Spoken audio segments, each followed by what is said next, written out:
Hey everybody, it's Pride Month, so let's talk about the A in LGBTQIA.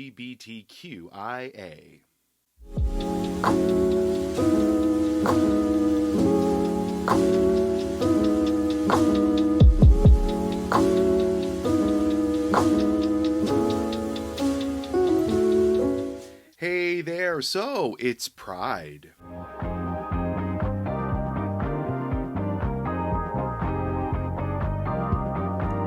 So I always really look forward to Pride Month. There is so much about what happens during Pride that just excites me and delights me.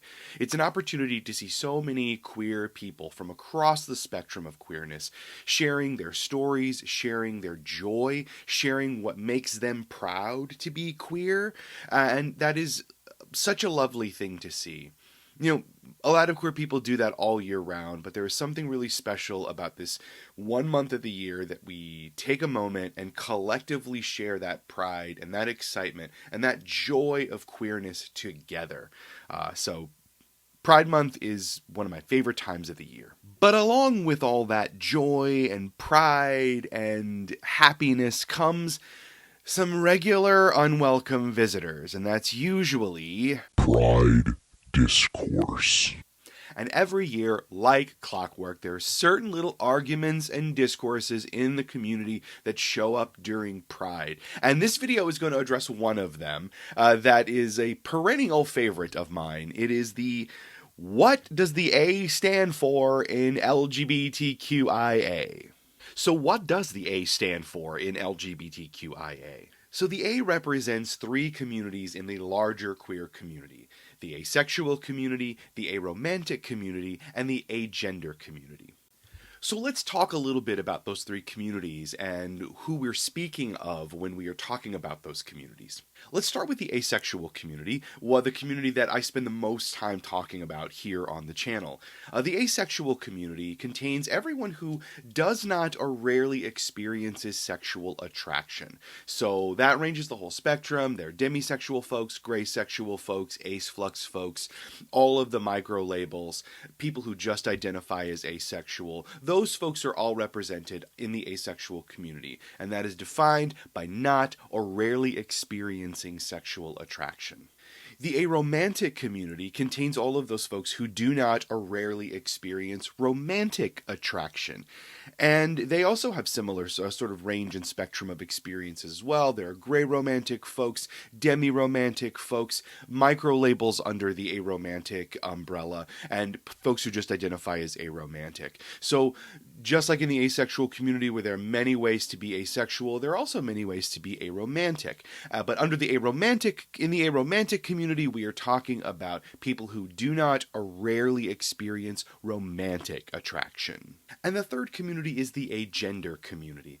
Now, the folks in the agender community can either have an experience that more or less with like a non-binary gender experience, or not having any experience of gender at all. So under this umbrella, there is a range of experiences as well. This can mean that you have no gender, you feel gender neutral, you may feel like there are no words that describe your gender experience. You could also feel that your gender experience is not contained by any non-binary or binary words or definitions or terms.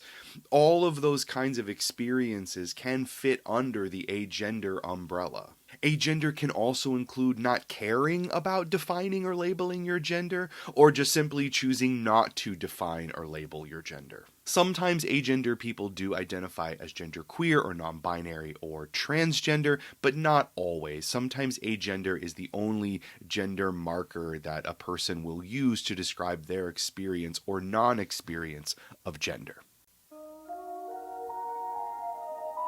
But wait.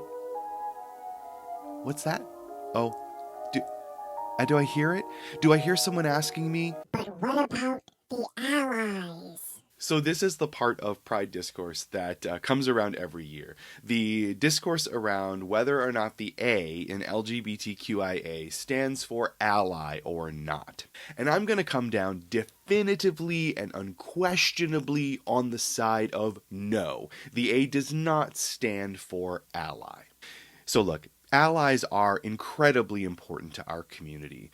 We love the support of allies. We need allies who are outside of our community to help hold us up and to help us onward in the fight to improve the lives of queer people across the spectrum. And so, we love allies. We need you. We're part of our world. But while allies are incredibly important to the community, allies are not part of the community. So, of course, I want to acknowledge the importance of allies to queer people and to the queer community, and also acknowledge their historical importance and the historical role that they've played in helping queer people get to where we are today. There have been points in our history where, when we have talked about this acronym of experience under the queer umbrella, when we talk about A, we were talking about allies. Because there was a time for allies where being an ally could bring some very serious negative repercussions to you. There were social repercussions, there were cultural repercussions in supporting queer people as a non-queer person. But that, I think, is the important distinction that is made today when we are talking about where allies fit into the queer community and the queer experience. They are still, no matter how much they support us and no matter how much work they do for queer people, they are still not queer people. An ally can always remove themselves from those negative repercussions for being an ally. They can always return to the safety, the relative safety of their non-queer identities and their non-queer experience. Whereas queer people don't really have that option. Which is why I think the discourse today has swung so significantly to making it very clear that A is not for ally, and why the discourse tries to assert an importance to that idea that it is not for allies. It's important that we separate the experience of people who live their lives as queer, who experience the discrimination that queer people experience in the world, and we separate that from people who receive negative repercussions for supporting those people. It's different. So another part of this discourse around A being for allies or not revolves around people who are in the closet. One of the arguments for including ally under the A in LGBTQIA is that it allows space for people who are in the closet to exist within queer space. If they are uncomfortable with announcing themselves as a queer person, they can use ally as a way to sort of slide into the community and fit in. On the one hand, I understand this argument and absolutely think we should do everything we can to make safe space for people who are not out to exist inside queer space in a way that feels safe and comfortable for them. But it is also important to recognize that regardless of whether one is out or not, they're still queer. They are still in themselves experiencing the challenge, the discrimination, the cultural messaging that queer people face when they're out. Your queerness doesn't begin when you come out. So whether or not a person is self-identifying in a public way that they are queer, they still enter queer space as a queer person. So out or not, when you're entering the LGBTQIA plus space, you are occupying it as lesbian, gay, bisexual, transgender, asexual, agender, aromantic, pansexual, omnisexual, whatever your identity marker is, that's how you're existing in the community. You're not coming into it, needing to come into that space as an ally. And I think finally, an important reason why we need to make sure the A stands for asexual, aromantic, and agender, and not ally, is that asexual, aromantic, and agender people are very underrepresented in the queer community as a whole. You don't see much about ace, aro, and agender folks. We don't see us represented in the culture. We don't see us represented in a lot of the conversations that are had about queerness in general. We are not in positions of power at organizations that support queer people.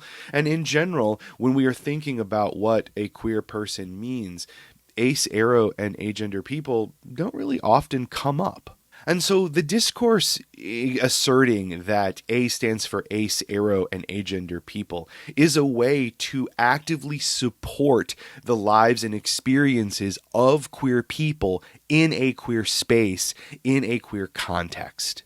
And ultimately, if you are an ally to queer people, that should be the work that you want to do.